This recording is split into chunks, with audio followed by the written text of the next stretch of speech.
The technical regulations for the next single-seaters are still far from being defined. The Federation does not want to create the slightest opportunity that allows teams to operate before the green flag set on January 1, 2025. However, the FIA has issued an update on the technical regulations of the 2026 power units, which introduces some interesting innovations. The road towards the debut of the new generation of Formula One power units, which will be introduced in the 2026 championship, therefore continues. The FIA and teams have worked to update the technical regulations, addressing many of the concerns that have worried the engine manufacturers in the past year.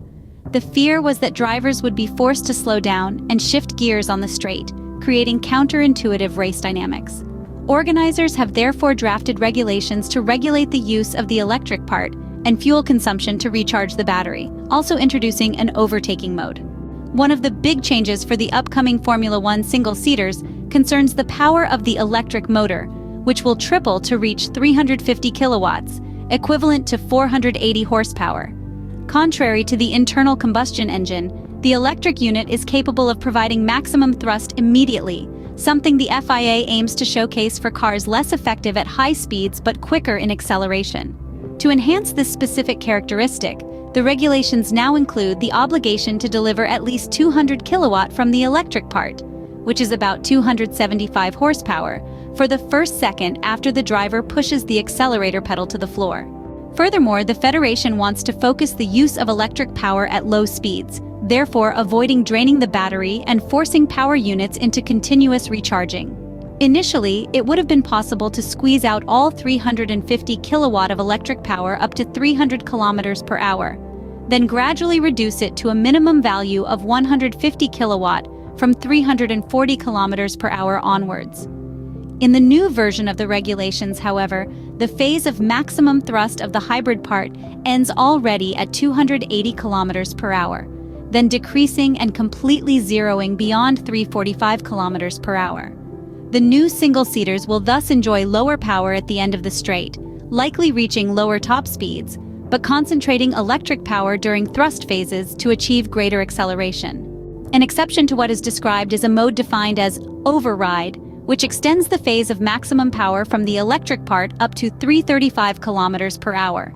The use of this particular mapping should be defined in the sporting regulations, which are currently still absent. It is also not clear whether it coincides with the overtaking mode mentioned in Article 5. 14.7 of the new Formula One technical regulations.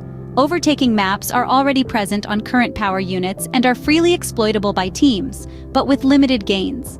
If the new override mode were usable during the attack phase instead, at 300 kilometers per hour, it would provide almost 70 extra horsepower from the electric part compared to normal conditions, rising to 200 extra horsepower at 320.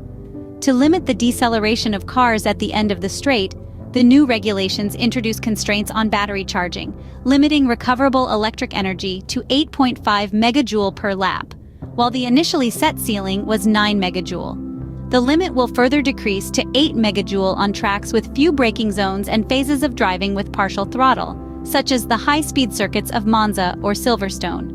The main target is to limit the exploitation of the internal combustion engine to recharge the battery, which would lead to sacrificing maximum thrust and losing speed on the straight.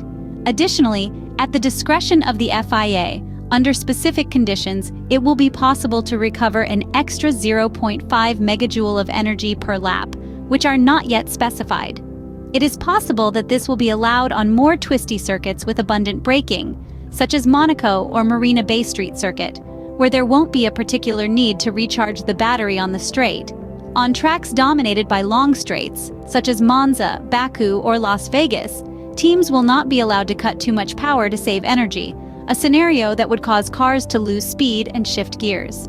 In particular, the power unit cannot lose more than 100 kilowatt, 140 horsepower, for each second spent with the throttle wide open. Additionally, on faster circuits, where each lap is spent at full throttle for over 3.5 kilometers, the power loss will be further limited to 70 horsepower per second. If this limit had already been in effect this season, it would have been valid for all tracks encountered since the beginning of the Formula One championship. In any case, under full throttle conditions, teams cannot collectively cut more than 620 horsepower to save energy. Furthermore, to prevent excessive fuel burning for electric energy regeneration, the charging power on the straight will be limited to 100 kilowatt, compared to the theoretically possible 350 kilowatt. Now, let's focus on the role of the internal combustion engine for the new generation of engines. The new regulations maintain the limit on the flow of injectable fuel into the engine at full throttle, expressed in terms of energy and set at 3,000 megajoule per hour. However, the new version also adds a limit for phases when the driver drives with partial throttle. The main target is to prevent burning too much excess fuel to recharge the battery, even without giving full throttle, avoiding a situation where the engine emits a sound as if at full throttle when the driver partially throttles. Therefore, teams can inject the maximum fuel limit only when the driver demands at least 60% of maximum thrust from the throttle. It is also worth noting the addition of an article specifying that the internal combustion engine must be able to satisfy the minimum torque request solely through the pedal, without being able to rely entirely on the electric part for corner exit phases. The Federation will monitor compliance with the injected fuel limits through flow meters, which will be reduced from 2 to 1 per car from 2026. Instead, a control via lambda probes in the exhaust terminals is added, allowing the FIA to analyze gases to monitor how the engine operates with rich or lean mixtures. This is an additional check to verify the amount of fuel burned in the cylinders, and in general the exploitation of the power unit. Last but not least, the new version of the technical regulations specifies that the traction battery can only be made through electrochemical cells, including traditional lithium-ion cells. This bans supercapacitors, a technology that would have allowed for storing little energy but delivering burning power peaks at the cost of reduced weight and size. It is possible that the FIA simply preferred to close a possible gray area, but the history of Formula One recalls how changes to regulations sometimes arise to thwart projects being developed behind the scenes. Fighting with another driver in wheel-to-wheel combat will be just one aspect of how this new system will be employed by both drivers and their engineers, as they look to extract the best from the car during the course of a lap, during battles and over a race distance. Given how much more reliance is placed on the hybrid aspect of the power unit from 2026 onwards, it means that drivers won't always have the ability to use the override function. And if they do, they might risk putting themselves in an energy deficit under normal deployment conditions further around the lap or over the course of the next few laps. The 2026 Formula One engine regulations have attracted the most manufacturers on the grid since 2008, with the current 4 engine suppliers set to be joined by Audi and Ford via Red Bull powertrains. The FIA will also introduce new chassis rules in 2026 to make the cars between 40–50 kg lighter.